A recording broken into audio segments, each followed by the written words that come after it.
Bonjour bien-aimés, que la grâce et la paix du Seigneur Jésus-Christ vous soient portées aujourd'hui pour ce nouvel enseignement dont le thème va porter sur celui de la famille. Bien-aimés, vous savez qu'à partir d'un certain moment, l'homme et la femme devront quitter père et mère pour s'attacher à une seule femme pour l'homme et à un seul homme dans le cas de la femme. Alors, exception faite dans le cas où ils se rendraient eux-mêmes eunuques pour Dieu ou alors lors d'un appel particulier du Seigneur. Et alors, à ce moment-là, ils ne devront point toucher ni de femmes, ni d'hommes. On distingue trois types d'eunuques. On le voit dans le livre de Matthieu au chapitre 19 et au verset 12. Jésus dit, car il y a des eunuques qui sont ainsi nés dès le ventre de leur mère, c'est-à-dire sans organes de reproduction, ou du moins sans leur bourse. Et il peut arriver qu'ils n'éprouvent pas le besoin de femme, ni de désir du tout. Soit par accident, soit avec une malformation congénitale, supprimant partiellement ou totalement le désir. Et Jésus continue, dit, il y a des eunuques qui ont été faits eunuques par les hommes, c'est-à-dire en les castrant, c'est-à-dire en leur ôtant leur bourse. Ensuite, il y a des eunuques qui se sont faits eux-mêmes eunuques pour le royaume des cieux, c'est-à-dire lors de leur conversion. Ils ont choisi volontairement de ne pas prendre de femmes pour uniquement servir le Seigneur dans une consécration totale. Et il termine le Seigneur Jésus en disant que celui qui peut comprendre ceci le comprenne. Cela signifie qu'on peut délibérément se mettre hors union par l'acte du mariage entre un homme et une femme pour le servir et dans une relation épouse avec Christ, avec lui. Ce qui est relativement gratifiant pour le Seigneur. Moi, je bénis ceux qui le font. Je trouve cela très courageux et surtout, je considère cela comme un très utile et très bel acte de piété, d'amour. Amen. Comme cela, cette préparation dans la sanctification de l'épouse, elle se fera d'autant plus belle et dévouée pour Jésus devant la face de notre Dieu, bien entendu. Donc, nous trouvons la description de l'épouse de Jésus dans Apocalypse 21, mes bien-aimés, pour ceux qui voudraient s'y rendre. Et au cours de cet enseignement, je vous donnerai comme ça beaucoup de passages et il faudra que vous alliez vérifier vous-même afin de pouvoir vous faire une idée précise. C'est là aussi le but de l'enseignement. Cela signifie apprendre. Que Dieu soit béni. Moi, je vous bénis. Poursuivons.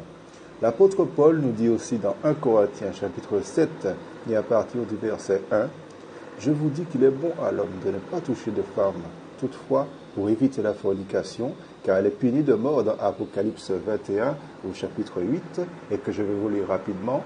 Et pour les timides, les incrédules, les abominables, les meurtriers, les fornicateurs, les sorciers, les idolâtres et tous les menteurs, leur part sera dans les temps ardents de feu et de soufre, qui est la seconde mort. Oui, donc c'est pas une petite affaire, bien-aimés. Je vous prends tout cela en considération. Alors donc, toutefois, pour éviter la fornication, car elle est punie de mort, nous venons de le voir et de comprendre que chaque homme est sa femme et que chaque femme est son mari.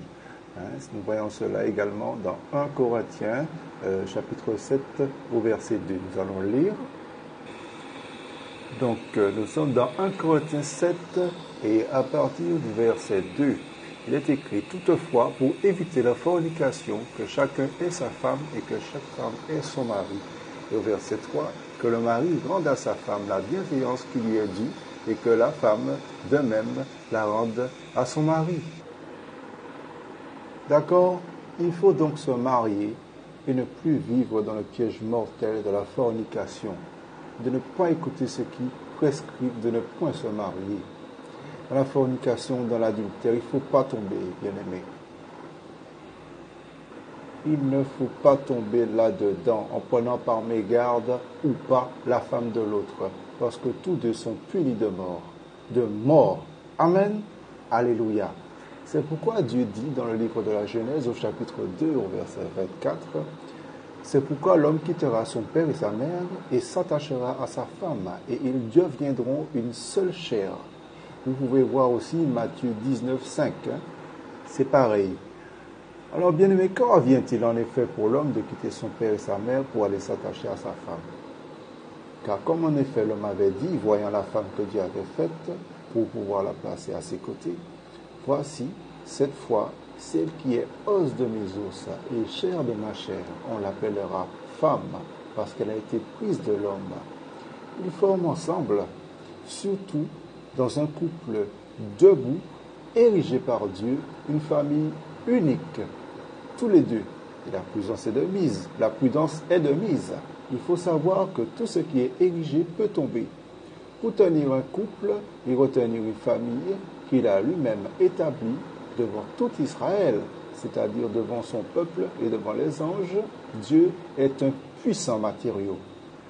Il faut savoir, bien aimé, que la femelle, je dis bien la femelle, en effet, depuis sa naissance, elle est douée d'un puissant esprit de rébellion. Et considérez que c'est à cause de la femme, Ève, qui signifie vie, qu'Adam a croqué dans le fruit, selon Genèse chapitre 3 et au verset 4 à 6. Alors lisons Genèse chapitre 3 et au verset 4 à 6. Alors le serpent dit à la femme, vous ne mourrez point, vous ne mourrez point, mais Dieu sait que le jour où vous en mangerez, vos yeux seront ouverts et vous serez comme Dieu, connaissant le bien et le mal. La femme donc, voyant que le fruit de l'arbre était bon à manger et qu'il était agréable à la vue et que cet arbre était désirable pour donner de la connaissance, prit de son fruit et en mangea. Elle en donna aussi à son mari qui était auprès d'elle et il en mangea. Voyez bien aimé, alors là, on voit et on découvre que c'est elle, c'est à elle, Ève, c'est à elle du point de vue de sa mauvaise opinion sur le tentateur qui l'a séduite, que revient la faute, que fut profané un habitat préservé, qu'est son corps et celui de son mari, et certainement aussi responsable de l'avancée du serpent avec le péché.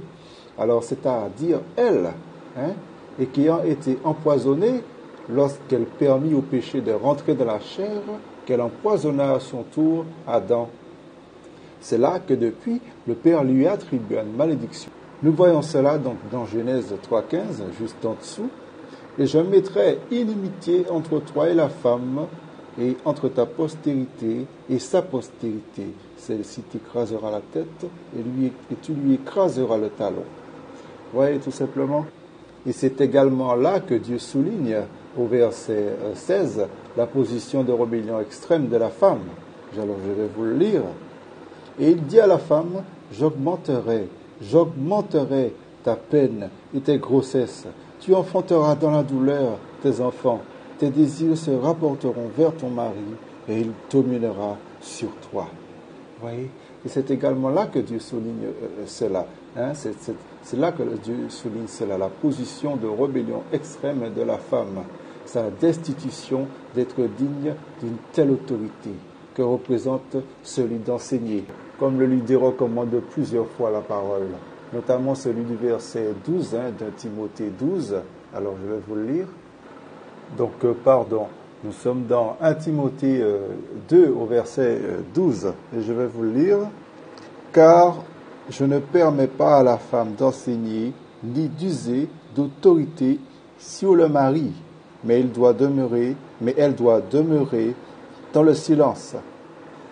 Alors, je vous le redis, c'est là où Paul, apôtre de Jésus-Christ, déclare, et non pas qu'il faille le supposer, mais plutôt le croire, étant sous l'emprise du Saint-Esprit, car je ne permets pas à la femme d'enseigner ni d'user d'autorité sur le mari, mais elle doit demeurer dans le silence. Et au verset 11, il précisa que la femme apprenne dans le silence en toute soumission. Et on peut supposer très allègrement que Paul ne parlait pas en l'air. Ce n'est qu'aujourd'hui que l'on peut observer toutes sortes d'anarchies décadentes issues d'une génération perverse et corrompue, notamment des frères qui laissent de leur place à leurs femmes dans le but de se décharger de leurs responsabilités en leur confiant désormais la gouvernance et l'autorité. malheureusement et tristement, sur les maris et les femmes du troupeau du Seigneur Jésus-Christ qui doivent paître, et ces femmes qui sont rendues perverses par cette fonction en faisant désormais office de phare pour l'Église, salissent bien malheureusement et finalement, véritablement, dans la mesure où leur geste est rendu pervers. Alors c'est là que l'on voit des femmes qui se mettent à prendre de l'autorité sur l'homme, qui commencent à enseigner, prenant alors le contrôle elle-même sur sa toile et sur celle du monde. Il faut bien savoir, de par sa position d'être inférieure à l'homme, de par le Seigneur sur la position de la rébellion, le mot qui caractérise la femme qui refuse de s'être soumise est de but en blanc anarchie. Il faut bien savoir que tout de suite, c'est la porte ouverte aux démons.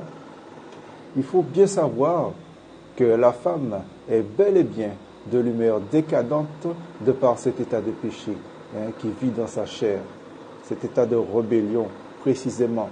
Cela dit même en Christ, mais aussi de par ses fréquentes indispositions, m'a confié le Seigneur.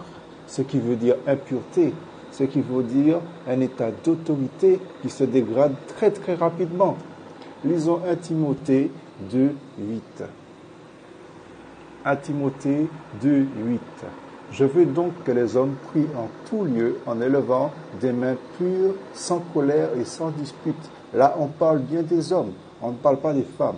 On nous parle bien des hommes qui doivent élever en tout lieu des mains pures, des mains saintes, sans colère et sans dispute, des mains d'autorité vers le Seigneur. Nous devons le comprendre en ce sens parce que le Seigneur est très strict. Plus encore dans 1 Corinthiens au chapitre 11 et au verset 3, il est écrit « Christ est le chef de tout homme, que l'homme est le chef de la femme et que Dieu est le chef de Christ lui-même. » Alors nous comprenons, et de plus, que c'est vraiment la fin, là mes chers frères et sœurs bien-aimés, c'est la fin. Nous assistons à toutes sortes de choses décadentes et nous rendons bien entendu l'humeur nauséeuse lorsque nous avons reçu des ordres du Seigneur, lorsque nous avons reçu le discernement. Alors bien-aimés, nous devons rester vigilants et prendre tout cela en considération. Et vraiment, je peux vous dire que je ne comprends pas que nous nous laissions encore enseigner en ce temps-là par les rebelles, alors que nous sommes encore si peu à avoir reçu l'autorité qui convient aux élus, qui vont paître le troupeau qui va être enlevé. Alors que nous sommes si proches du retour du Seigneur, ce retour est imminent au vu de toutes les prophéties qui sont presque toutes accomplies. C'est pour cela que le Seigneur veut donner une vision claire par cet enseignement.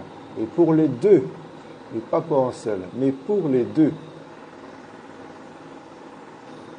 Et si j'ai une petite précision à vous porter, mes chers bien-aimés, c'est que ce message précis sur la rébellion m'a été donné du Seigneur. Ce n'est pas par moi.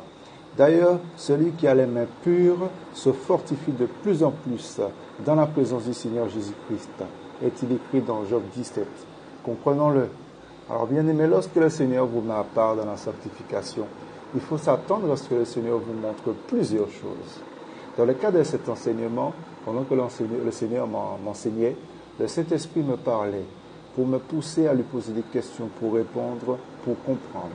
C'est aussi dans le but de bien nous montrer que c'est lui le véritable témoin de tout notre ordre. C'est lui l'instigateur de nos ordres. Et là, cet après-midi-là, une question m'est venue concernant le fait de savoir si la femme doit enseigner ou si elle ne le doit pas. Et là, une voix m'a parlé à mon oreille comme un langage de paix. Il était rapide et précis. Et il s'adressait à moi, se servant d'un ton un peu comme des indications, afin de me montrer la piste.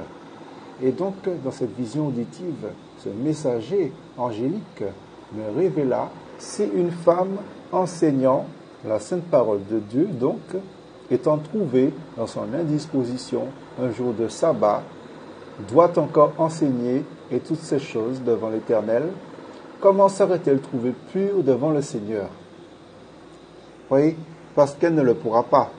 Elle ne sera pas confrontée à beaucoup de choix. Elle essaiera donc de la retranscrire au mieux, la parole. Bon, admettons qu'elle le fasse autrement que durant les périodes de ses indispositions régulières. Comment, justement, serait-elle régulière? Quand bien même ses autres frères et sœurs en seraient informés comme au travers de la vérité. En le sachant, comment ses droits ne seraient-ils pas bafoués si un ou plusieurs disciples pécheurs lui venaient à pécher? Et comment n'encouragerait-elle pas de graves impudicités dans les églises et surtout dans sa vie intime? Comment les contiendrait-elle? Et aussi, comment les supporterait-elle à l'intérieur et à l'extérieur? Voyez? Sachons bien qu'il y a 2000 ans et même avant, c'était une tradition très ancienne en Occident, notamment chez les Hébreux, que l'homme qui parle se tient donc debout au milieu du camp lorsqu'il parle et que les femmes et les enfants sont entretenus assis à ses pieds dans la soumission la plus totale. Et même au cours des 700 dernières années, selon des experts en recherche ethnique, culturelles et religieuses, les interdictions reposant sur l'impureté dite rituelle présumée des femmes sont restées dans le droit officiel de l'Église depuis au cours des 700 dernières années. Vous voyez, preuve encore là que la domination s'est donc installée et que l'esprit de rébellion qui habite la femme depuis le péché originel a donc gagné beaucoup de terrain. Comment? Je suppose que par la puissante main du Seigneur, nous allons finir par le savoir. Hormis le fait dans la parole du Seigneur, quelques femmes chrétiennes et craignant Dieu qui ont pu exercer des postes à responsabilité, parfois gouvernantes, parfois nobles, dans le cas de Myriam, en exemple, Déborah, Hulda, Priscille et Phobé. Rien n'indique qu'elles aient été pasteurs ou enseigné les hommes de l'Église. Car depuis ce temps, jusqu'à nos jours, la fonction de dirigeant dans l'Église est confiée uniquement à l'homme et converti, mais pas de fraîche date. Pas de fraîche date. Ce qui veut dire qu'il faut impérativement que ce soit un ancien, selon 1 Timothée chapitre 3, versets 1 à 15, et que nous allons le lire aussi. Voilà, donc il faut impérativement qu'il soit un ancien, mais aussi un mari irréprochable. Alors nous sommes dans 1 Timothée 3, à partir du verset 1 jusqu'au verset 15. Cette parole est certaine. Si quelqu'un désire la fonction d'évêque, alors évêque du grec épiscope, signifie investigation, inspection, visite d'inspection. C'est un acte par lequel Dieu visite les hommes, observe leur voie, leur caractère, pour leur ordonner en partage, pour leur accorder en partage joie ou tristesse. Ce terme signifie également surveillance, charge, contrôle, fonction, la fonction d'un ancien. Voilà. Donc nous pouvons voir acte 1, 20, mais je vous laisse le voir vous-même. Acte 1, 20. Alors, cette parole est certaine. Si quelqu'un désire la fonction d'évêque, il désire une œuvre excellente. Mais il faut que l'évêque soit irrépréhensiblement mari d'une seule femme, vigilant, modéré, honorable, hospitalier, propre à enseigner. Mari d'une seule femme. Paul ne dit pas que les évêques ne peuvent pas être célibataires. Il y a en effet une différence entre mari et marié. L'apôtre met l'accent sur la monogamie. Un homme célibataire peut en effet être évêque s'il remplit les caractéristiques décrites dans ce passage. Ok? Alors, au verset 3, il est écrit, il faut qu'il ne soit ni adonné au vin, irréprochable, ni violent, mais pas le moindre, ni attiré par l'argent, aucune cupidité, mais modéré, éloigné des querelles, exempt d'avarice. Pour forte raison, s'il se trouve au milieu des moqueurs et des méchants, il faudrait bien qu'il soit encouragé par les frères et sœurs, si vous en connaissez. Maintenant que j'y pense, que Dieu vous bénisse, il faut qu'il dirige honnêtement sa propre maison et qu'il tienne ses enfants dans la soumission et dans une parfaite honnêteté. Vous voyez, nous sommes complètement dans le cadre familial et nous saisissons parfaitement un ordre de mariage et un ordre de sainteté dans la famille. Car si quelqu'un ne sait pas diriger sa propre maison, comment pourra-t-il gouverner l'Église de Dieu? Il ne faut pas qu'il soit à nouveau converti, de peur qu'enflé d'orgueil, il ne tombe sous le jugement du diable. il faut aussi qu'ils reçoivent un bon témoignage de ceux du dehors afin de ne pas tomber dans l'opprobre et dans les pièges du diable. Que les diacres aussi soient honorables, éloignés de la duplicité. Éloignés de la duplicité. Alors la duplicité, c'est le double langage, double en parole, disant une chose à une personne et autre chose à une autre, avec l'intention de tromper. Donc, conservant le mystère de la foi dans une conscience pure, le mystère de l'esprit de vie qui vit en lui, afin de retranscrire la vérité dans une sagesse extrême par l'enseignement qu'il instille aux brebis du troupeau. Et ils doivent aussi être premièrement éprouvés et qu'ensuite ils exercent leur ministère après avoir été trouvés sans reproche. Leurs femmes, de même, doivent être honorables, non calomniatrices. Alors, calomniatrice, là, ça vient du grec diablos, qui signifie diable.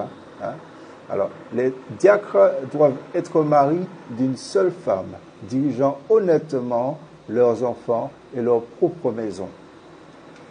Car ceux qui ont bien servi s'acquièrent un rang honorable et une grande liberté dans la foi qui est en Jésus-Christ. Voilà, et il termine. Je t'écris ces choses espérant que j'irai plus rapidement chez toi et afin que tu saches, si je tarde, comment il faut se conduire dans la maison de Dieu, qui est l'église du Dieu vivant, la colonne et l'appui de la vérité. Amen. Donc nous avons vu qu'il faut que cet homme soit converti et pas de fraîche date, qu'il soit un ancien donc, et un mari irréprochable, et un tantinet rigoureux s'il en est.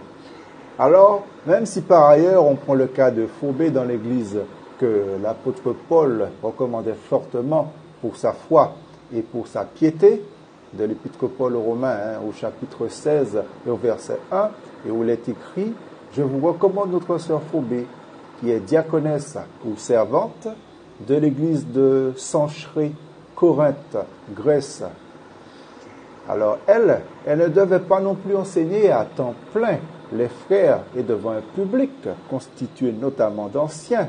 Sinon, cet acte contre nature serait rapporté dans les Écritures et avec des recommandations et avec des instructions suffisamment fortes pour qu'elles soient enseignées dans le but de marquer les esprits.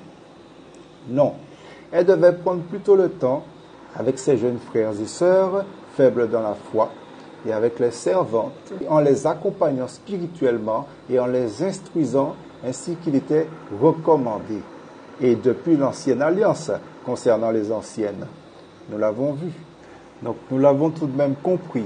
Et on le voit, comme je vous ai dit dans Tite, au chapitre 2 et au verset 3, où il est écrit, de même que les vieillards, les anciens, que les femmes âgées règlent leur extérieur de manière convenable à la sainteté, qu'elles ne soient ni calomniatrices, c'est-à-dire des accusatrices en fausseté, ni sujettes à beaucoup de vin, mais qu'elles enseignent de bonnes choses, afin qu'elles instruisent les jeunes femmes, donc là nous le voyons très clairement, afin qu'elles instruisent les jeunes femmes à être modestes, qu'elles les instruisent à aimer leur mari, à aimer leurs enfants, à être modérées, pures, occupées aux soins domestiques, bonnes, soumises à leur mari, afin que la parole de Dieu ne soit pas blasphémée. Afin de ne pas blasphémer la parole du Seigneur, mes amis, le blasphème est puni de mort. Blasphémer la parole du Seigneur, c'est renier la présence du Saint-Esprit qui est l'esprit de vie et l'esprit de vérité. C'est jeter le discrédit sur toute la vie entière du Seigneur Jésus-Christ, de toute sa divinité. Jeter le discrédit sur la volonté du Père, sur toute sa parole de vie et de liberté qui nous a franchis, qui nous rend libres. Donc voilà, prenons garde. Tenons-nous bien, tenez-vous bien, mesdames et mesdemoiselles, et honorez le Seigneur notre Dieu.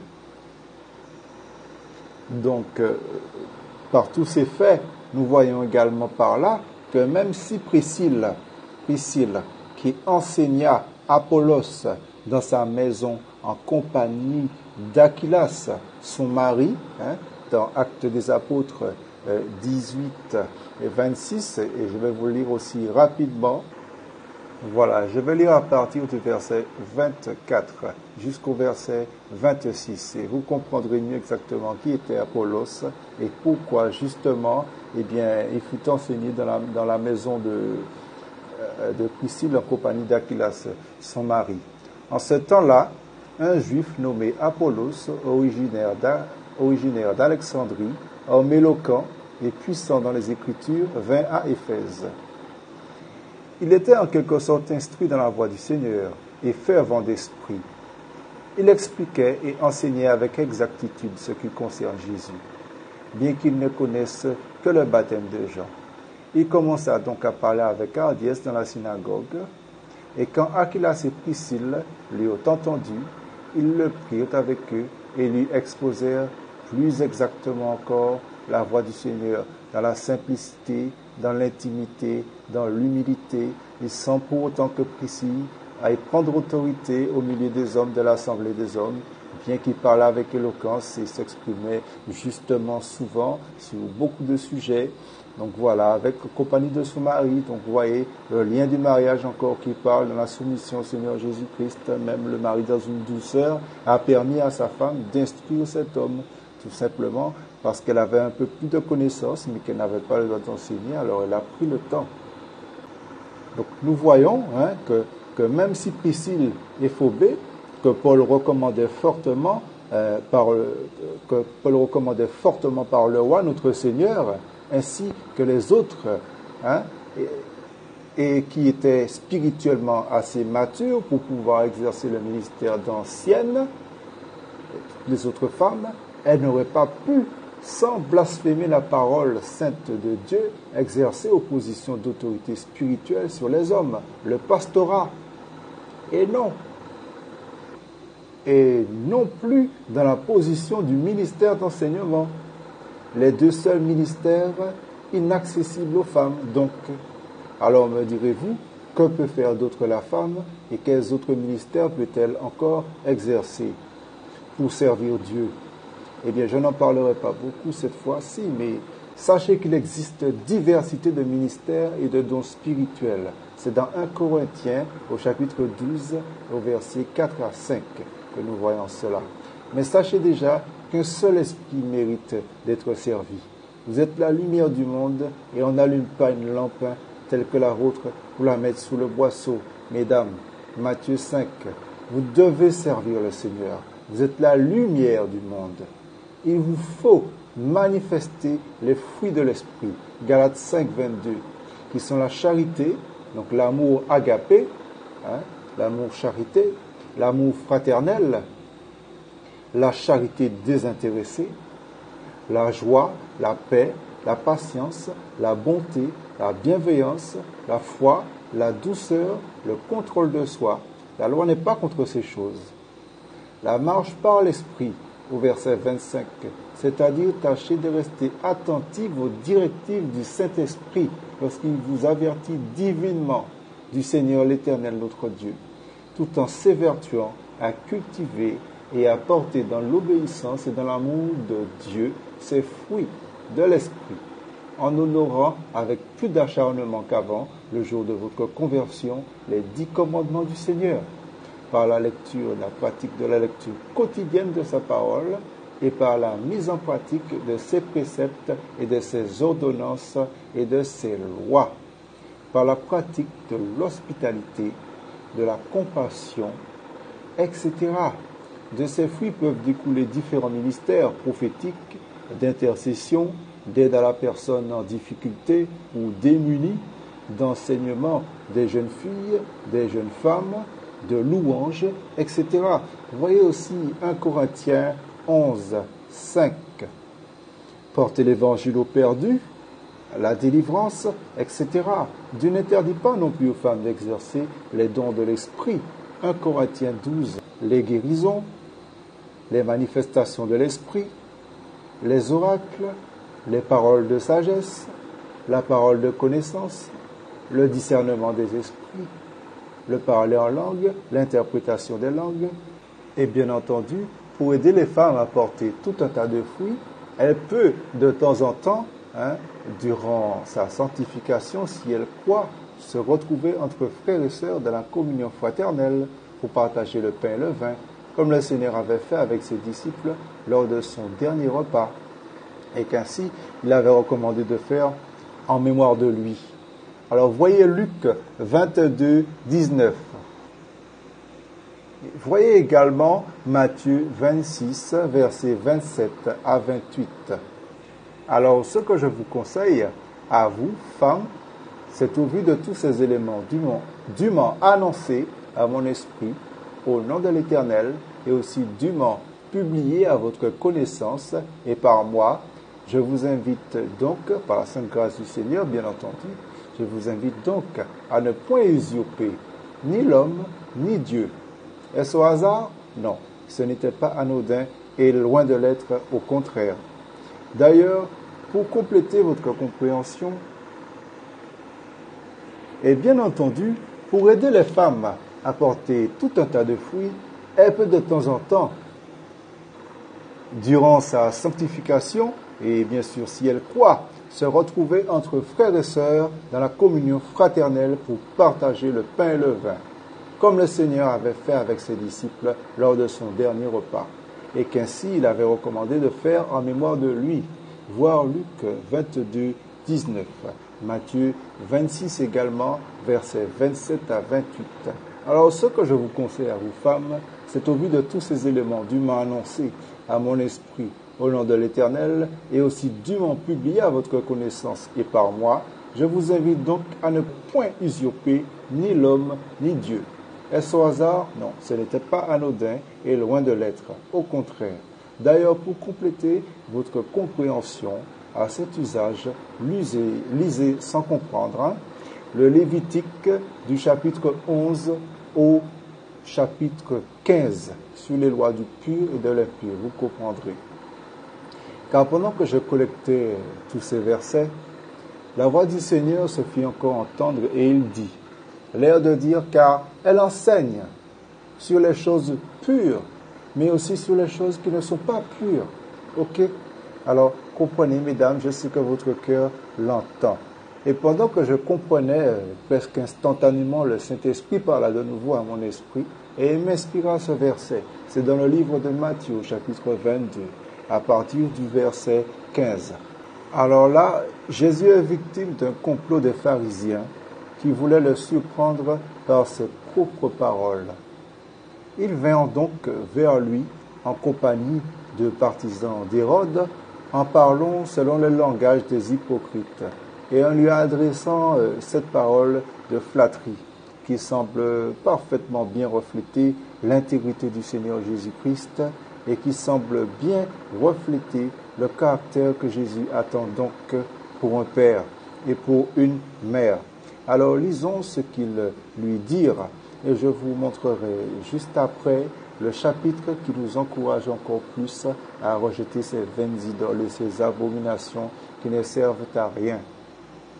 C'est-à-dire toutes ces choses qui nous entraînent et qui ne sont que mensonges et que nous idolâtrons et qui nous entraînent sur de très mauvaises voies, des fausses vérités, qui sont bien entendu des abominations puisqu'elles ne reflètent pas du tout la vérité du Seigneur. Et nous n'avons aucune chance d'en être trouvés glorifiés par Dieu. Alors, ils dirent, Maître, autrement, Seigneur, ce qui est de la flatterie, car ils n'en sont pas, puisqu'ils cherchaient à le capturer après l'avoir pris en défaut, dans le but de le pendre. Nous savons que tu es véritable. Ça ne veut pas dire qu'ils le sentent. Nous savons que tu es véritable. Ça ne veut pas dire qu'ils le sentent du tout. Que tu enseignes la voie de Dieu selon la vérité. Mais c'est de lui et par lui, et pour lui que sont toutes choses, selon Romains 11. Donc, selon la vérité, sans t'inquiéter de personne. Ce qui veut dire que Jésus ne s'effrayait, ni ne s'épouvantait, car tu ne regardes pas l'apparence des hommes.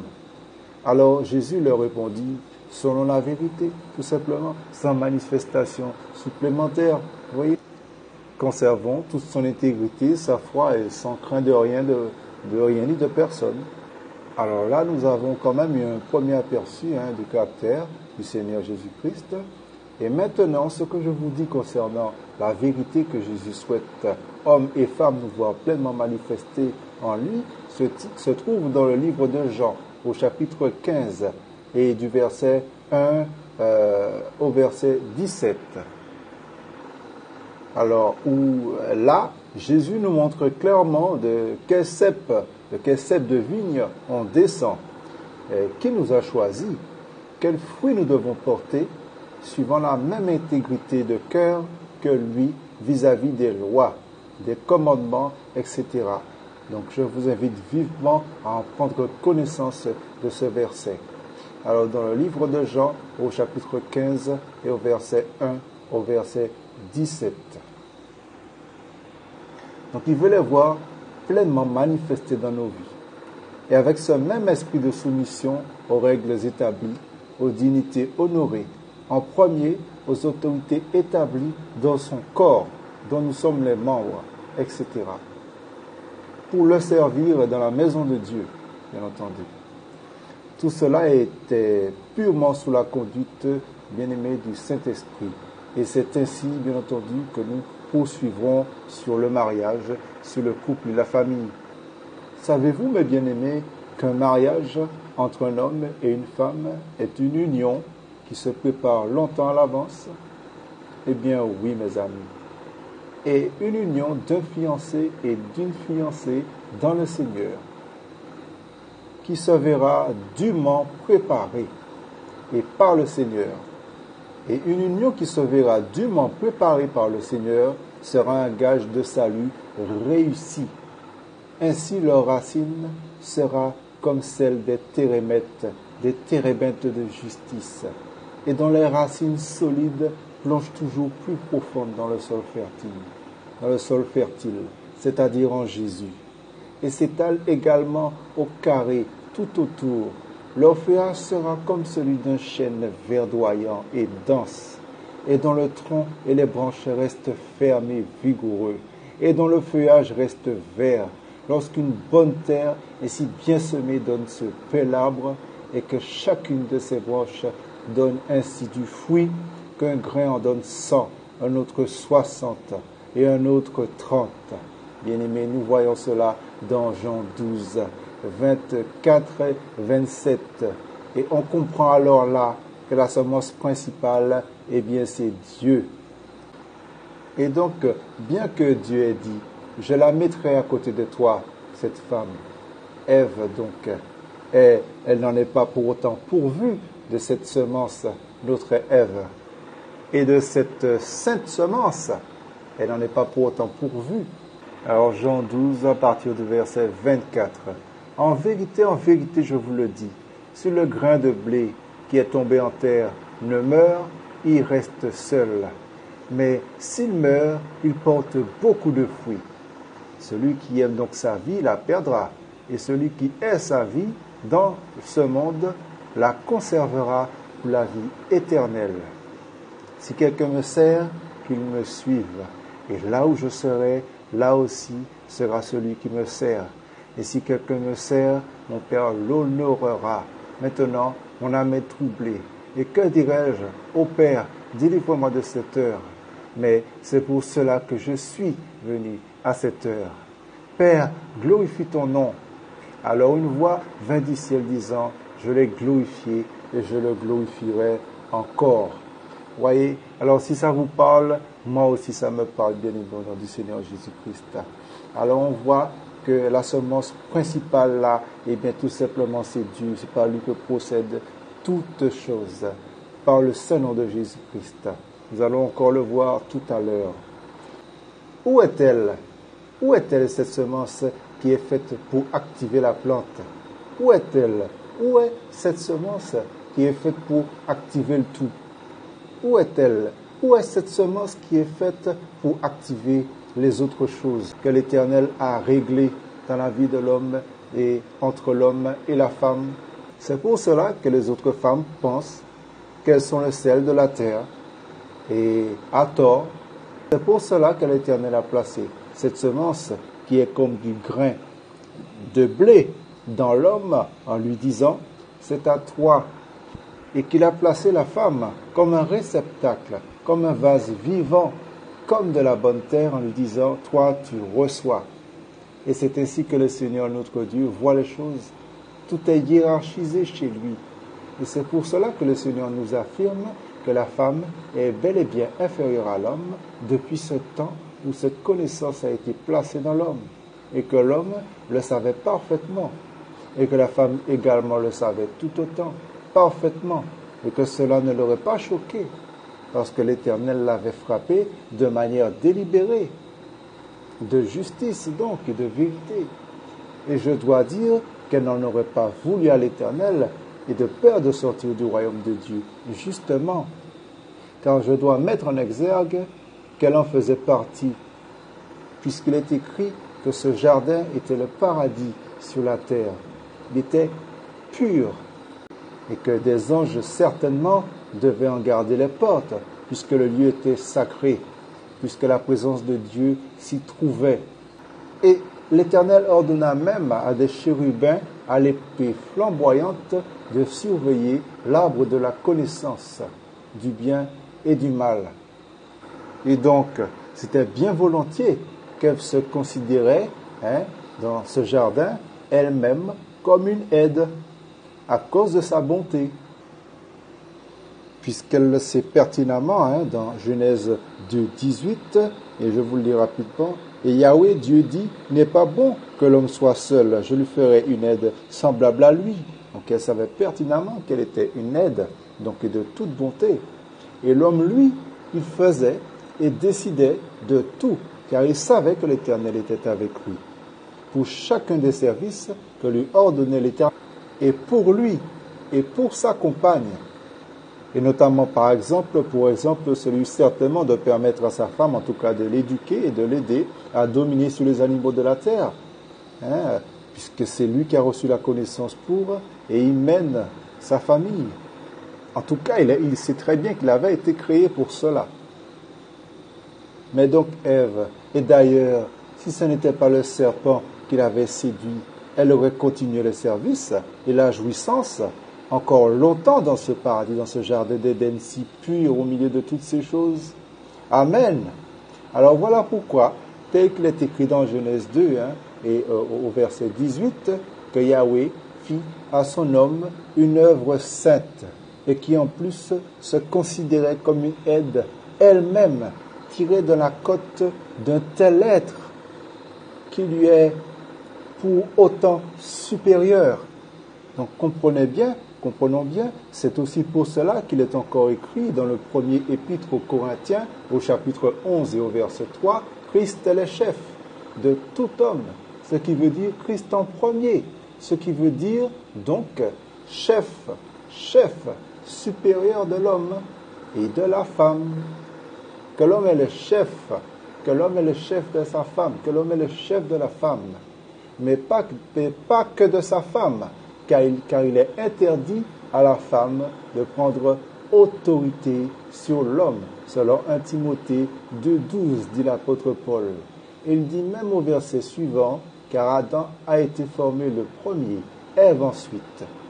Et même sans cela, notre esprit devrait nous l'indiquer, dans l'observation même de la loi de l'Éternel mon Dieu, que cela est malvenu, tout simplement. Comme il est écrit dans la parole, plus particulièrement dans 1 Corinthiens 14, 34 à 35. Et je vais vous le lire, car nous voyons ainsi la décision de cela. Alors, 34. Que les femmes qui sont parmi vous se taisent dans les églises, car il ne leur est pas permis d'y parler, mais doivent être soumises, comme le dit aussi la loi. Et si elles veulent apprendre quelque chose, qu'elles interrogent leur mari à la maison. Pratiquement comme la sœur, la sainte dont on a parlé tout à l'heure, Priscille, avec son mari Aquilas. On comprend ce sentiment très très facilement. Ça nous parle de quelque chose. Et si elles veulent apprendre quelque chose, qu'elles interrogent leur mari à la maison. Car il est honteux à une femme de parler dans l'église, bien qu'Aquilas ait reçu quand même moins de connaissances que sa femme concernant le Seigneur. Amen. Donc, comme je vous disais, notre esprit devrait quand même nous informer que cela est malvenu, comme cela est écrit et que nous venons de le comprendre. Cela dit, pour finir, l'apôtre Paul termine le verset et en proclamant par rapport au fait que qu'Adam a été formé le premier, Ève ensuite, il dit « et que Dieu est le chef de Christ ». Ce qui veut dire que Dieu l'Éternel Tout-Puissant dominera toujours sur son Christ.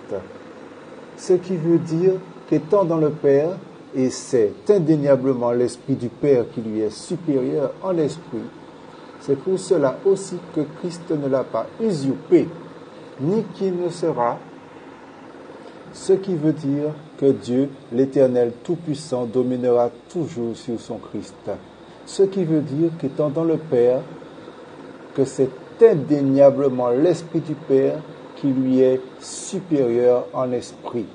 C'est pour cela aussi que Christ ne l'a pas usurpé, ni qu'il le fera, puisqu'en son nom, il est roi d'Israël, et c'est encore pour cela qu'il est l'agneau devant l'Éternel pour réclamer pour nous jour et nuit. C'est pour cela aussi que Dieu l'a souverainement élevé et qu'il est assis à la droite de Dieu notre Père qui vit et règne au siècle des siècles et que l'agneau est son flambeau. Alléluia! Alors justement, pour oxyre les malentendus, surtout vis-à-vis du Seigneur, concernant ses préparations dans la vérité et avec un cœur pour le Seigneur, il nous faut savoir ce qu'était le cœur de Dieu au départ, pour l'union de ses serviteurs et pour la formation d'une telle famille dans le Seigneur. Car conclure un salut, c'est comme tel. C'est comme une alliance sainte envers Dieu pour honorer l'alliance prévue entre un homme à l'origine, entre un homme et une femme, depuis la fondation du monde. Pour tout homme, toute nation, tout peuple, petit, grand, riche ou pauvre, de toute langue.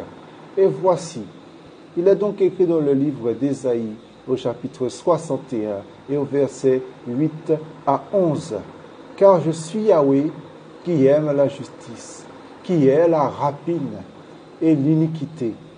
J'établirai leurs œuvres dans la vérité et je traiterai avec eux une alliance éternelle.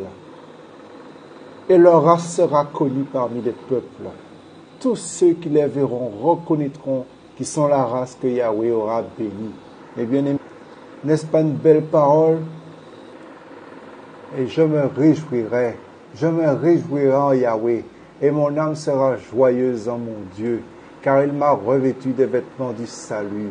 Il m'a couvert du manteau de la justice, comme un époux qui se parle de magnificence, et comme une épouse qui s'orne de ses joyaux. Car comme la terre fait éclore son germe, et comme un jardin fait germer ses semences, ainsi le Seigneur Yahweh fera germer la justice et la louange en présence de toutes les nations. Amen. Voilà, c'est trop beau. Bien-aimés, maintenant nous pouvons dire que nous avons vu tout le véritable désir du Seigneur pour un couple de fiancés qui se prépare au mariage dans le but de fonder une famille, une sainte famille, afin qu'il l'honore éternellement.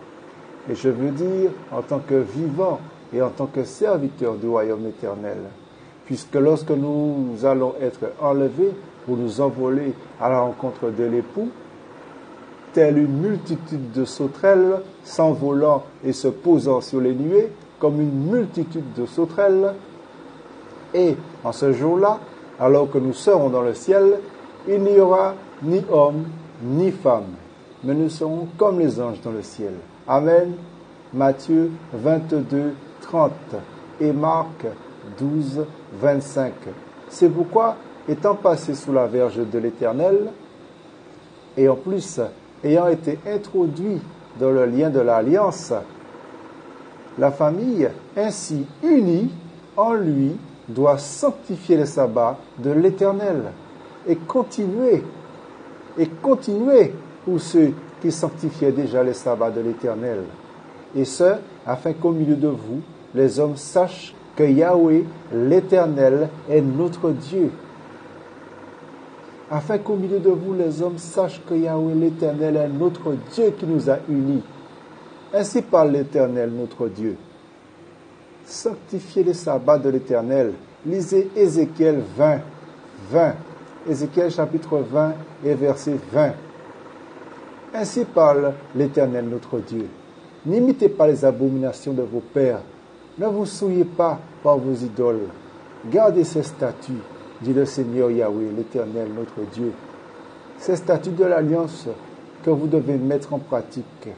Ne vous souillez pas pour aller ensuite vous tenir devant Dieu, pour prouver la véracité de Dieu, selon les promesses faites à vos pères, tandis que les païens glorifient Dieu à cause de sa miséricorde. Comprenons cela, mes amis, et lisez Romains 15. Ou encore, pour tenter d'obtenir ces ordonnances, ne vous souillez pas par vos idoles, et pour vous tenir devant Dieu, pour tenter d'obtenir ces ordonnances. Il n'est pas exclu que vous rencontriez toutes sortes d'épreuves durant le mariage, ou soit le jour même, soit après. Mais cependant, vous êtes mariés dans le but le meilleur est pour servir Dieu. Matthieu 7, 21. Et pour sa vigne. C'est pourquoi vous devez, comme l'apôtre Matthieu dans son livre, et au chapitre 6 et au verset 25 à 34, rechercher le royaume et la vie, conformément à la loi de Moïse, homme de Dieu, plutôt que les glorieuses richesses au sein de la famille. Car particulièrement dans ces derniers jours que nous vivons, lorsque j'ai demandé au roi pourquoi cela, car le roi me le disait comme étant une abomination, le roi me répondit comme s'il s'agissait d'une chose insensée. Alors je compris. Il voulait alors me prévenir et dans le but d'en parler lors de cet enseignement et dans le but des prévisions des derniers jours qui seront mauvais. Cette parole s'applique alors. Ne vous inquiétez donc pas pour le lendemain, car le lendemain prendra soin de lui-même. À chaque jour suffit sa peine, comme votre droit et le droit de vos fils avec vous, comme l'Éternel vous l'a ordonné. Cependant, tout comme il l'avait dit à un autre sacrificateur, non pas par la puissance d'une ordonnance charnelle, mais par la puissance d'une vie impérissable. Il peut, en effet, être rendu possible que pour l'œuvre du ministère, une abondance de grâce soit permise, ou pour rendre la paix et l'amour. Mais vous ne devez pas craindre que le Seigneur puisse vous permettre d'en demeurer dépourvu. Et comme cela, pareillement, une famille en Christ qui a aussi reçu le Père ne doit pas craindre de remettre à plus tard ou alors d'abandonner délibérément ce qui est bien aux yeux de l'Éternel concernant un départ du jour au lendemain en mission d'évangélisation dans un autre pays ou ailleurs dans le même pays. Voir Matthieu 28, 16. Sachant que le Père ne vous délaissera point. Sachant que le Père ne vous délaissera jamais. Car toutes choses sont possibles à Dieu. Marc 10, 27. Vous ne devez pas craindre la perte des richesses, ou alors son absence partielle ou complète. C'est pour cela qu'il est écrit, ne craignez point, car l'Éternel votre Dieu est avec vous. Amen. Car il vous faut l'obéissance, tels des petits enfants, tel qu'il est écrit dans Matthieu 18, 3. Car c'est lui qui nous délivre du filet de l'oiseleur, de la peste et de ses ravages. Psaume 91. N'oubliez pas, mes bien-aimés, Christ est le chef de tout homme. Prenons garde. Il est impératif, donc, que la Sainte Famille renonce, et en plus, toutefois, à ses propres intérêts devant le roi. Car certaines familles se disent, on va voir, ils transgressent la loi de l'Éternel. Non, cela n'est pas bon. L'Éternel Ne nous dit-il pas de rester sobre et de ne pas abuser de boissons enivrantes? Bien sûr. Lisons le Lévitique 10, 9. Lisons aussi Juges 13, 4. Lisons Nombre 6, 3. Lisons Proverbes 21. Lisons Ésaïe 5, 11. Bien-aimés, il nous faut prendre conscience que la sobriété est un usage, que la sobriété est une grâce que nous recevons dans le Seigneur. Nous devons la cultiver, sinon elle périt.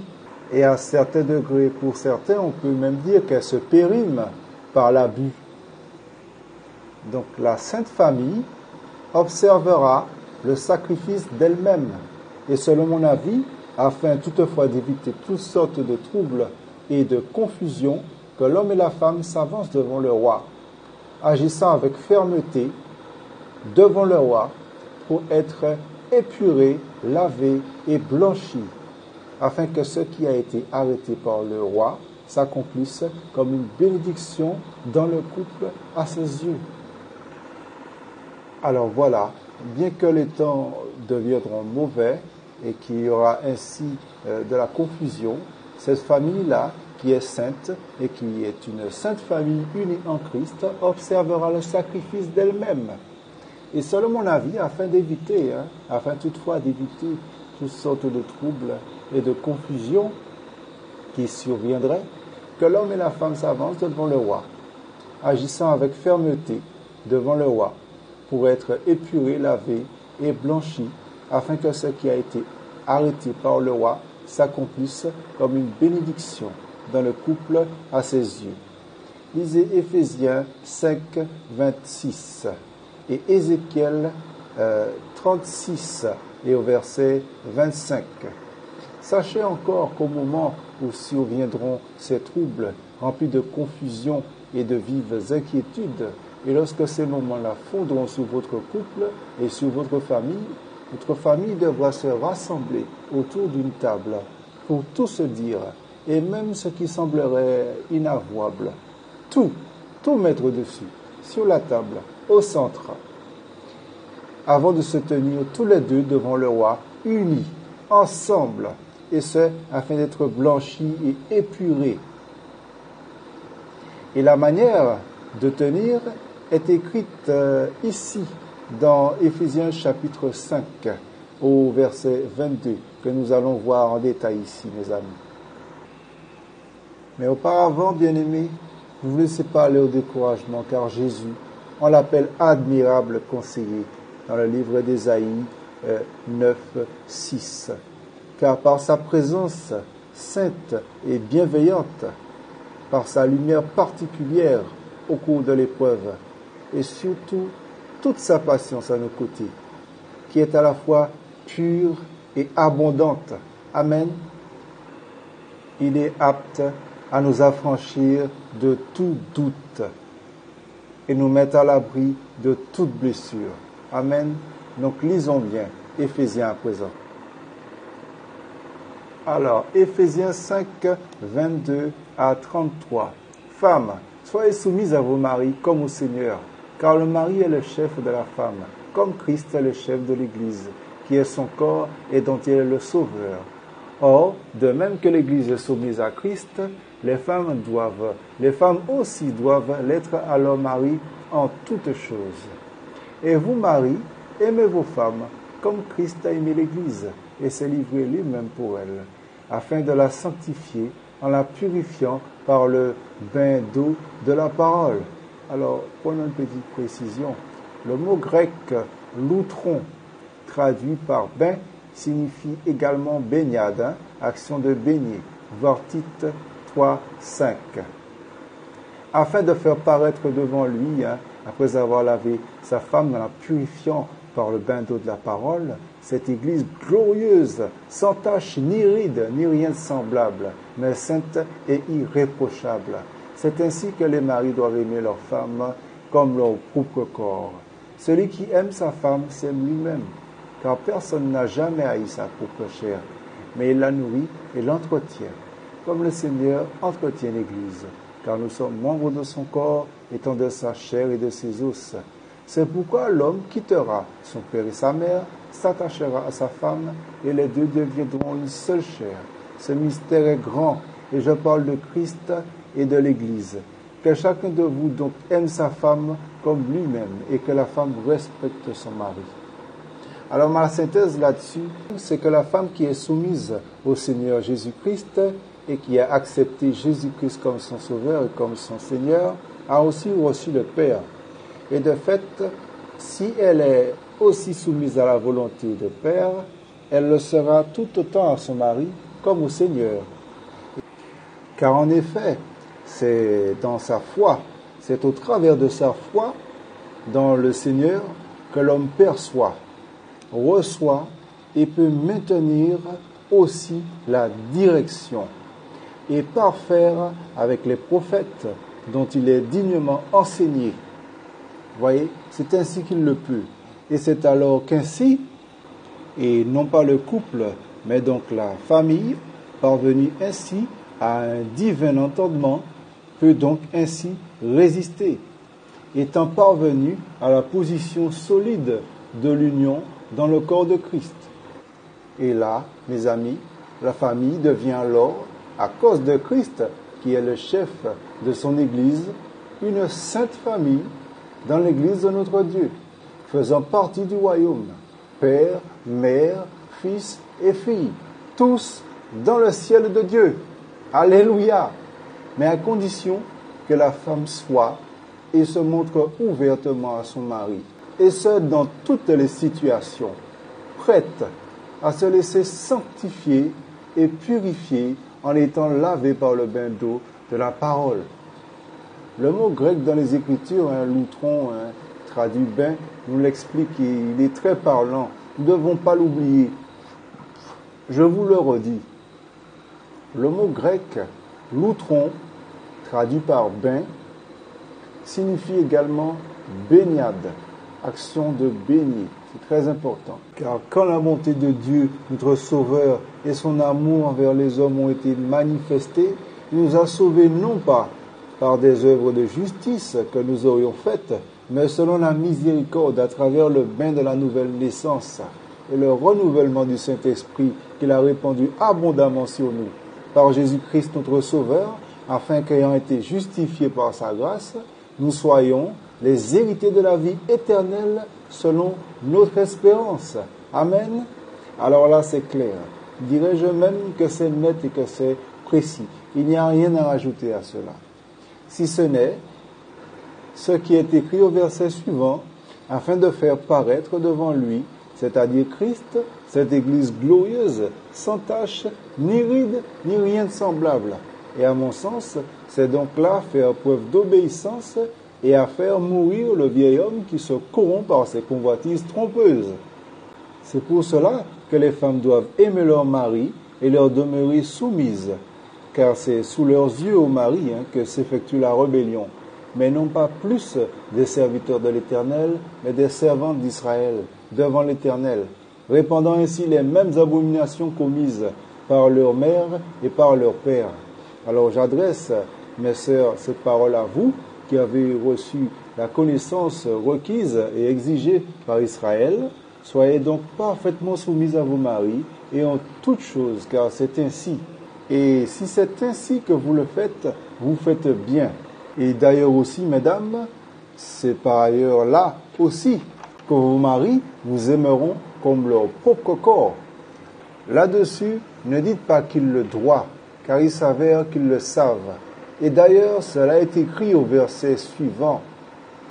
Et si vous avez de la connaissance que vous êtes les vases, c'est-à-dire comme les réceptacles prêts à recevoir les eaux de la vie, afin d'être remplis de joie, et qui, j'en suis persuadé, vous permettra d'établir le modèle des promesses de la vie annoncées par le roi et par les serviteurs qu'il unissait à elle, alors vous le saurez, comme il vous plaira, au nom du roi, que chaque mari sera rendu capable de vivement s'aimer lui-même et que lui-même, étant aimé, ne haïra jamais sa propre chair et il sera heureux. Et certains s'élanceront même avec joie sur tous les chemins de la terre scandant, je suis le plus heureux des hommes.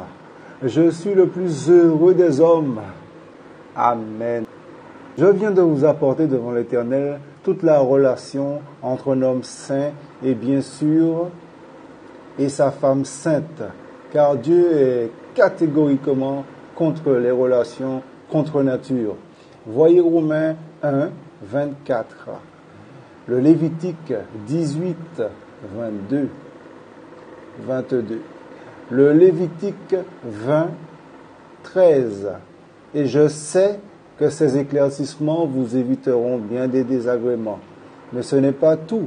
Il nous reste encore beaucoup de choses à nous apercevoir grâce à Christ, le roi des rois et le Seigneur des seigneurs. Mais pour l'heure, bien-aimés, nous allons faire une pause, car il est essentiel que je me restaure un tout petit peu après tout ce que nous venons de voir. Donc, bien-aimés, à tout de suite dans le nom du Seigneur Jésus-Christ, que Dieu vous bénisse abondamment.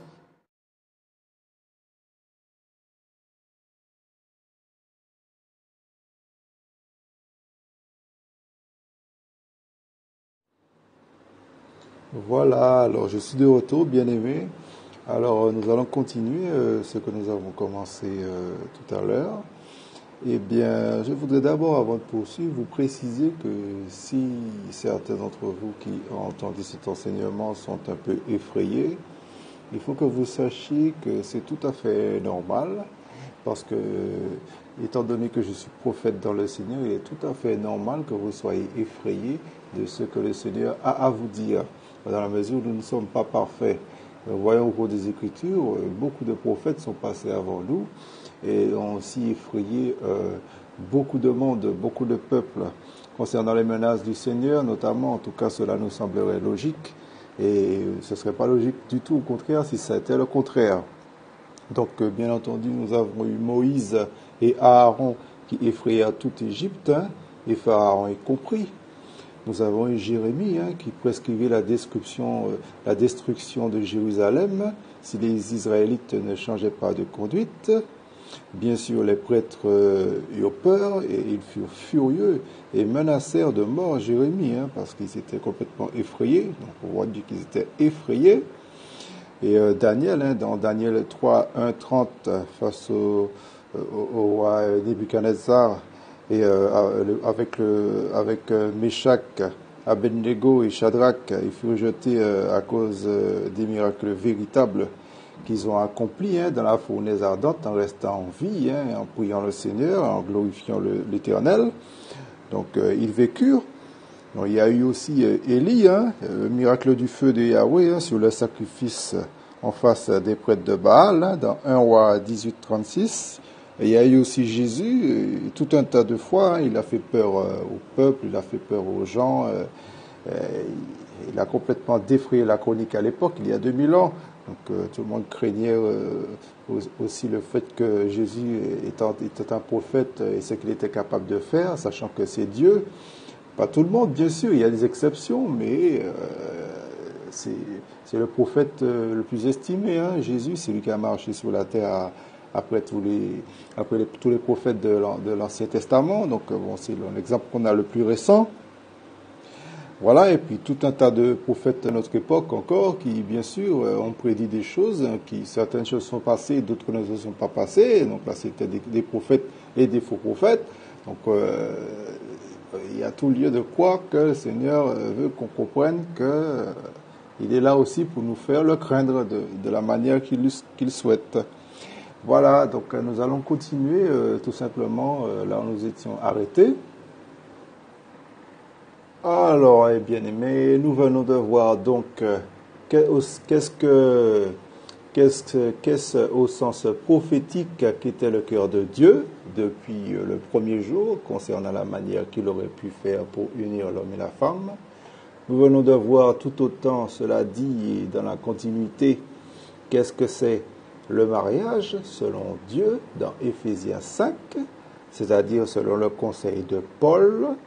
Et nous avons compris qu'aussi, bien pour les femmes que pour les hommes, que cette église de famille doit donc être soumise durant toute l'attente de la réalisation de telle ou telle promesse du Seigneur qui nous est faite et qui sont inscrites dans nos cœurs. Tel par exemple que le Seigneur notre Dieu avait accordé à son serviteur Néhémie, dans Néhémie 1,5. Alors, et chanson du roi en ce temps-là, et chanson du roi perse Artaxerxès Ier, qui vécut en 445 avant Jésus-Christ, et qu'apprenant l'état de ruine dans lequel se trouvait Jérusalem, Néhémie, il fut profondément affecté, et c'est alors qu'en pleurant dans le deuil, c'est-à-dire en revêtant le sac et la cendre, littéralement, il jeûna et il pria devant le Dieu des cieux, et qu'il fit cette prière: je te prie, ô Yahweh, Dieu des cieux, Dieu grand et redoutable, qui garde l'alliance et la miséricorde de ceux qui t'aiment et qui observent tes commandements. Je te prie que ton oreille soit attentive et que tes yeux soient ouverts pour entendre la prière que ton serviteur te présente en ce temps-ci, jour et nuit, pour tes serviteurs, les enfants d'Israël, que nous avons commis contre toi. Même moi et la maison de mon Père, nous avons péché. Nous sommes coupables devant toi.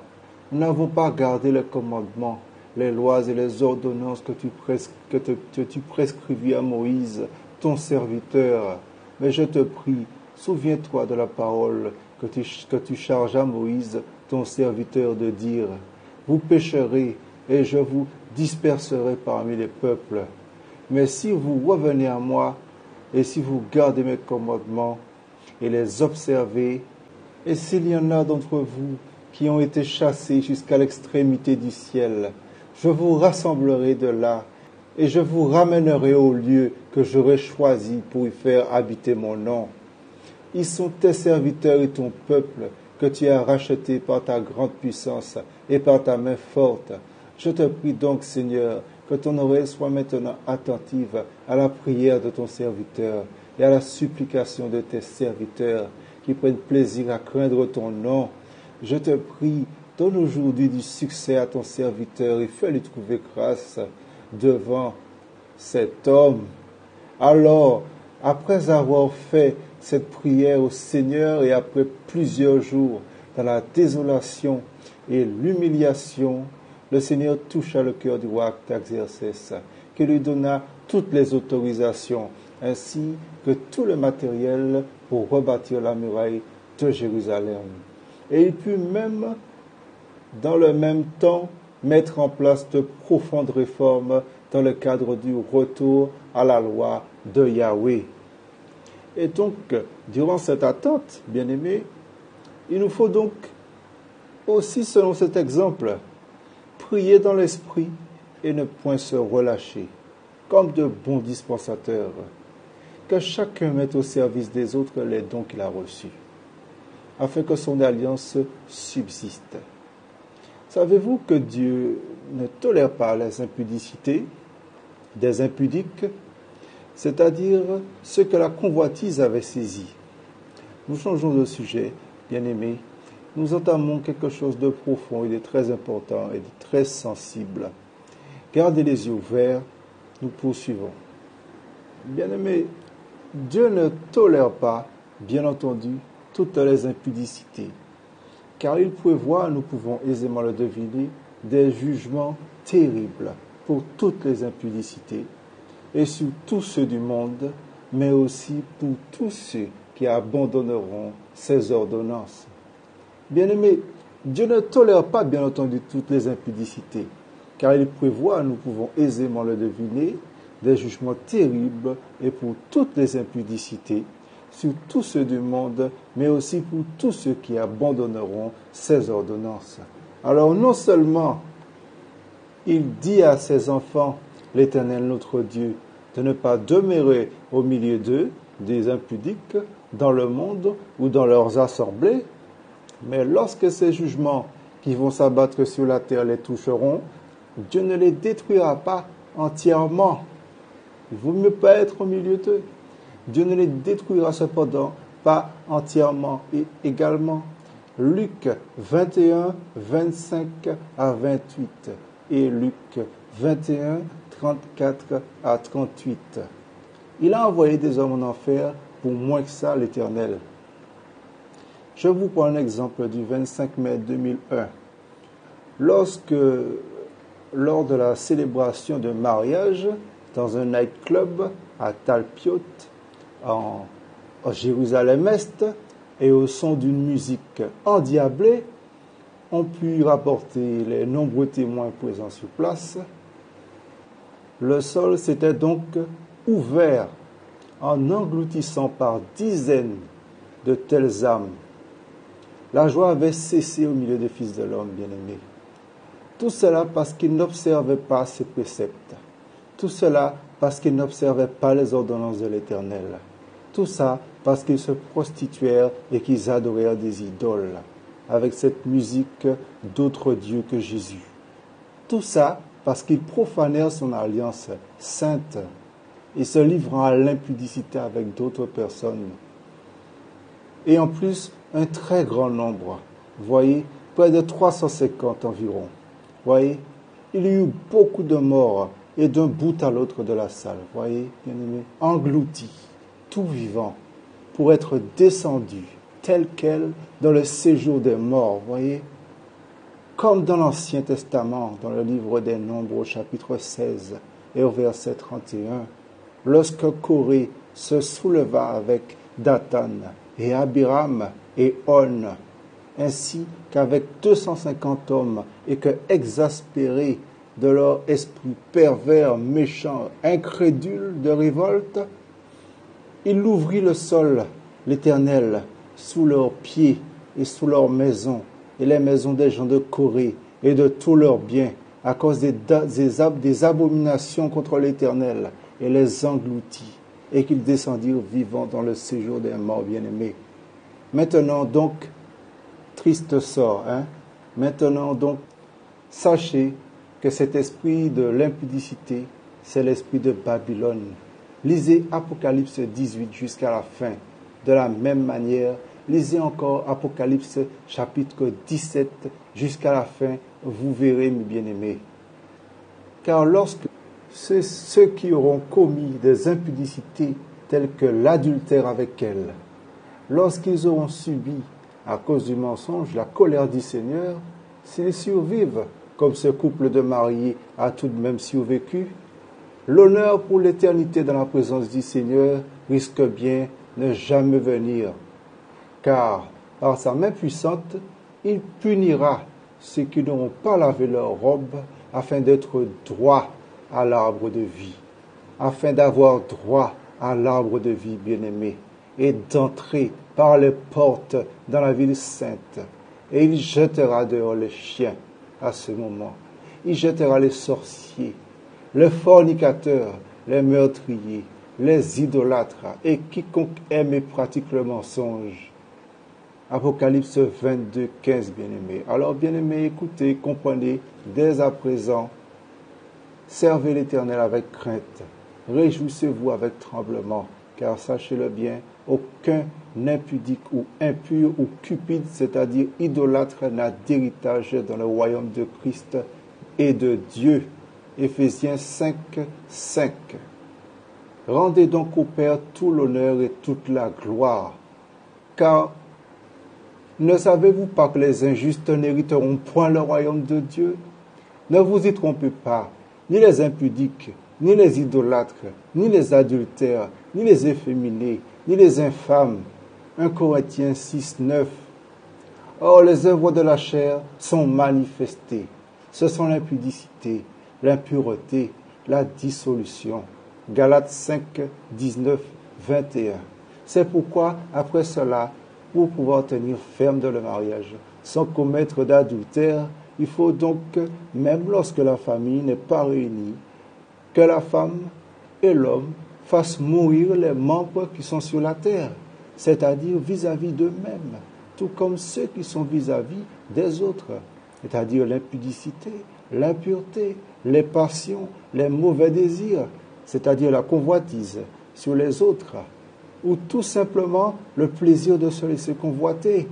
Exemple, frères, sœurs en Christ, voisins, passants, collègues, patrons, pasteurs, et la cupidité à faire mourir également, c'est-à-dire la désobéissance dans le mariage.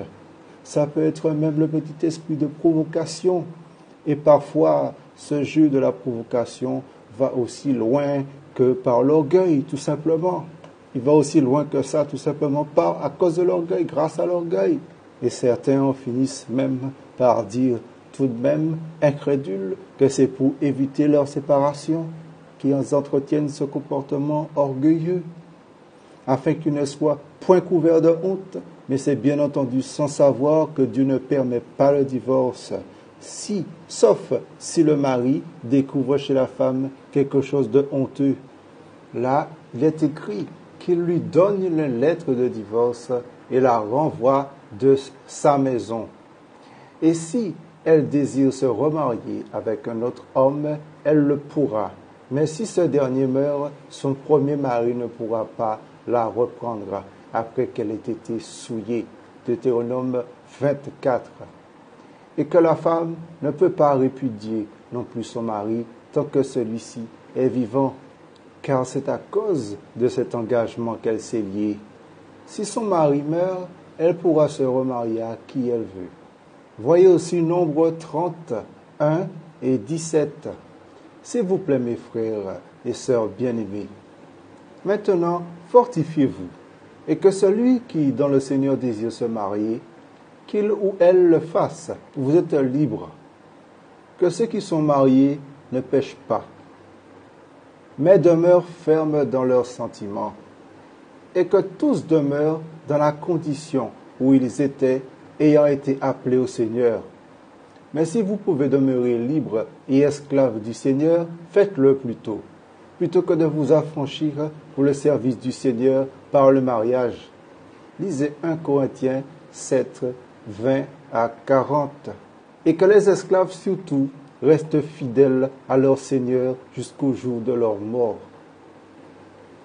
Ou alors, s'ils ne peuvent pas tenir, c'est-à-dire à cause du péché, alors qu'ils se marient, car il vaut mieux se marier que de brûler. Et que les esclaves surtout restent fidèles à leur Seigneur jusqu'au jour de leur mort. Ou alors, s'ils ne peuvent pas tenir, je parle des esclaves en Christ, et s'ils ne peuvent pas tenir également, c'est-à-dire sans péché, alors qu'ils se marient. Car il vaut mieux se marier que de brûler. Toujours est-il qu'il est utile de savoir qu'il est écrit que l'homme ne sépare pas ce que Dieu a mis ensemble sous un même joug. Vous voyez, connaissez un joug? Un joug, c'est une pièce de bois qu'on mettait sous le cou des bœufs pour leur permettre d'aller de concert, 2 par 2 dans les champs. Vous voyez, donc ils étaient complètement liés sous cette pièce de bois et ils ne pouvaient aller que dans la même direction. Vous voyez? Donc voilà, alors que personne ne sépare ce que Dieu a mis ensemble sous un même joug, car ils ne seront plus qu'une seule chair. Matthieu 19, 6. Bien-aimés, et quel homme les séparera de la main de l'Éternel? Prenez garde, c'est pour cela que je vous donne le conseil. Maris, d'honorer leurs femmes. C'est pour cela que je vous donne le conseil. Maris, d'honorer vos femmes, 7 fois plus qu'il vous convient de le faire, à cause du péché. Que le mariage soit honorable chez tous, d'un grand prix, précieux, tenu en honneur, estimé, et que le lit nuptial soit sans souillure, car Dieu jugera les fornicateurs et les adultères. Lisez Hébreux 13 au verset 4. Demeurez donc dans l'amour, Philadelphia, l'amour fraternel, comme au temps de la révolte. Mari et femme, tenant les veilles et les prières, puis vaquer à l'amour, Eros, en grec, que le Seigneur vous exige, et pour les besoins du mariage, afin de ne pas laisser à la possession de Satan l'avantage sur vous. 1 Corinthiens 7, 5. et ensuite retournez aux veilles, au jeûne, à la louange et à la prière. Et gardant la maîtrise de votre famille par la grâce de l'agneau et dans la toute-puissante main de Dieu, et pratiquant ainsi de temps en temps, alternativement, dans la droiture et dans la justice, ainsi pour vous nettoyer des troubles encourus. Alors je reprends tour à tour l'amour fraternel, pour vous encourager, bien entendu. Je vous donne aucun ordre, bien entendu, dans le Seigneur. Tour à tour l'amour fraternel, Philadelphia en grec, l'amour sexuel, Eros, l'amour qui prend, l'amour familial, storge, l'amour filial, et tout cela dans la charité, agapé, l'amour charité. Voilà, et tout cela dans la sainteté que Dieu rendra parfaite en vous. Par ceci, nous savons que le mariage est indissoluble, sauf hors du Christ, sauf par la mort de l'un ou l'autre testateur. Après cela, je vis un autre sujet que la plupart d'entre nous ignorons. Pour ma part, en tout cas, jusqu'à ce que, par la volonté de Dieu, je fus éclairé. Mais par contre, ce ne sera qu'une petite précision. Bien aimé, tout mariage qui est contracté ne serait-ce que considéré comme provisoire sera valable devant le Seigneur, qu'il soit par convenance ou par arrangement. Prenez garde. Prenez l'épître aux Romains au chapitre 7 et au verset 1. Il est écrit, « Ignorez-vous, frères, car je parle à des personnes qui connaissent la loi, que la loi exerce son pouvoir sur l'homme durant tout le temps qu'il est en vie, car la femme qui est soumise à un mari est liée à son mari par la loi, tandis qu'il est en vie. Mais si son mari meurt, elle est délivrée de la loi du mari. » Regardez ce qui est écrit au verset suivant, c'est-à-dire le verset 3. « Si donc du vivant de son mari, elle épouse un autre homme, elle sera appelée adultère. » Vous avez compris comme moi. Alors il ne faut pas enlever un seul iota, non seulement de la loi, mais aussi de la parole tout entière, car la loi et le commandement sont saints. Verset 12. Pour ceux d'entre vous qui se trouvent dans le cas que je viens de décrire, il vous faut connaître une chose supplémentaire.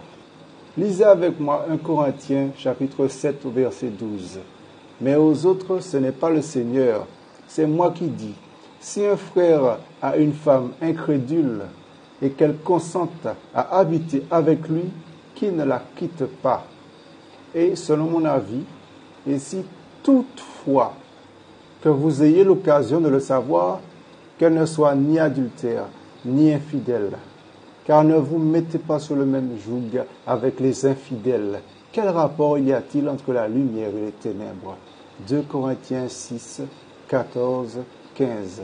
Parce que si vous ne le croyez pas, vous ne subsisterez pas. Comment? Eh bien, tout simplement, écoutez tout ce qui suit. Et si une femme a un mari incrédule et qu'il consente à habiter avec elle, qu'elle ne le quitte pas. Verset 14. Car le mari incrédule est sanctifié par la femme, et la femme incrédule est sanctifiée par le mari. Autrement, vos enfants seraient impurs, mais maintenant ils sont saints. Sanctifiés donc par la prière, bien-aimés. Verset 15. Mais si l'incrédule se sépare, qu'il se sépare, le frère ou la sœur ne sont pas liés dans ce cas-là, car Dieu nous a appelés à la paix. Verset 16. Car que sais-tu, femme, si tu sauveras ton mari? Ou que sais-tu, mari, si tu sauveras ta femme? Or, si toutefois, malgré tous ces commandements, si l'un de vous ne peut pas subsister, alors comme bon vous semble, mais sachez que le divorce ni le remariage n'est permis. Oui, en effet, c'est toujours la même loi qui s'applique. Et que celui qui croit demeure dans le Seigneur sans se marier, car il appartient au Seigneur et n'est point maître de son corps. Tandis que celui qui ne croit pas se retire avec ses biens. C'est alors la loi du pays qui définit généralement en avance, qui définira la répartition des biens. si celui qui se retire le souhaite. Cela dit, si c'est celui qui croit qui doit se retirer, alors il vaut mieux devant le Seigneur qu'elle ne réclame rien, par charité, par foi, par amour, et dans un esprit de liberté pour le Seigneur, selon mon avis, mais ce n'est pas obligatoire. Mais dans tous les cas, par foi ou par simple respect, que les deux ne se livrent pas au péché. Apocalypse 21, 8 et 1 Corinthiens 10, 8. Parce que, souvenez-vous, si celui qui trouve une femme trouve le bonheur et obtient la faveur de Yahweh, Proverbe 18, 22, et que si la femme est la gloire de son mari, 1 Corinthiens 11, il faut faire attention à ne pas tomber dans le piège de la cupidité du malin dans la chair, c'est-à-dire la rigidité principalement d'un partenaire, qui viendrait d'un partenaire, la dureté et les querelles qui s'en suivent. Que si un homme incroyant consent à se marier avec une femme croyante, mais inconvertie, ou inversement, qu'elle se baptise et lui avec, et qu'elle prie pour lui s'il ne veut pas. Mais ne vous séparez pas, car l'action de la sanctification de la femme sur le mari incroyant glorifiera Dieu, et que toute famille craigne Yahweh, et non l'homme. L'enchantement ne peut rien contre Jacob, est-il écrit dans Nombre 23. Alors, ni contre Israël, ni contre Juda, etc. Pourquoi? Parce que Dieu protège tout Israël, son peuple. Parents, n'exaspérez pas vos enfants, mais conduisez-les avec ordre. Nous allons lire Colossiens, du moins je vais lire, 1 Colossiens 3, 21. Parents, n'exaspérez pas vos enfants, mais conduisez-les avec ordre et justice, selon le Seigneur. Je vais vous lire Éphésiens 6, 1, bien-aimés. Voilà, ensuite je vous lirai Colossiens 3, 20 et Colossiens 3, 21, sans faire de commentaires, afin simplement que vous puissiez saisir la différence, ou du moins la nuance, voir comment le cœur du Seigneur se fait toujours de plus en plus précis concernant notre ordre et nos obligations en lui. Il est écrit, Éphésiens 1, 6, « Enfants, obéissez à vos parents et à vos mères dans le Seigneur, car cela est juste. » Au verset 2, « Honore ton père et ta mère. » C'est le premier commandement avec une promesse pour les enfants. Afin que tout aille bien pour toi et que tu vives longtemps sur la terre aussi bien pour nous. Et vous, pères, n'irritez pas vos enfants au verset 4, mais élevez-les en les instruisant et en les avertissant dans le Seigneur. Voilà. Le verbe élever vient du grec ektrepho, qui signifie nourrir jusqu'à maturité. Voilà. Alors, je suis avec vous dans Colossiens 3, 20. Il est écrit, « Enfants, obéissez à vos pères et à vos mères en toutes choses, car cela est agréable au Seigneur. » Voilà. Et il est écrit au verset 21, « Pères, n'irritez pas vos enfants, afin qu'ils ne se découragent pas. » Voyez, poursuivons. Et si j'ose dire, au verset 22, cela aussi valable pour les parents que pour les enfants. « Esclaves, obéissez en toutes choses à ceux qui sont vos maîtres selon la chair, ne servant pas seulement sous leurs yeux, comme si vous cherchiez à plaire aux hommes, mais avec simplicité de cœur, dans la crainte de Dieu. Servons-nous les uns les autres et aimons-nous les uns les autres, bien-aimés, au nom de Jésus, c'est ce que Dieu veut pour nous. » Certains parents affectionnent de voir et de retrouver leurs enfants profondément attristés. Ce sont des enfants de malédiction, ces parents-là, me dit le Seigneur. Ils se sont égarés dans la voie de Balaam. Leur fin, c'est la perdition, bien-aimés. Il faut rester conscient.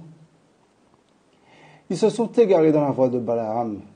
N'aimez pas un salaire impur. Et ne vous y trompez pas. Ils n'entreront pas dans la maison de l'Éternel à cause de la fureur de leur iniquité. Dieu ne tolère pas cela. S'ils réclament quelque chose à l'Éternel, Dieu les en privera. Et ils seront rejetés loin de la voie de l'Éternel pour être descendus dans la fosse. La parole de l'Éternel me fut adressée en ces mots. Qu'au milieu de vos épreuves et de vos tribulations, de votre joie débordante, qu'il vous soit donné de recevoir la grâce et de prendre part à cette contribution en faveur des saints. Entendu, bien-aimés? Ceci, c'est la grâce de l'Éternel pour tous ceux qui écoutent cet enseignement et qui désirent mettre certains préceptes, sinon tous en pratique autant que vous le pourrez et que vous le souhaiterez. Au nom de Jésus-Christ de Nazareth. Amen. Soyez tous bénis. À l'Éternel.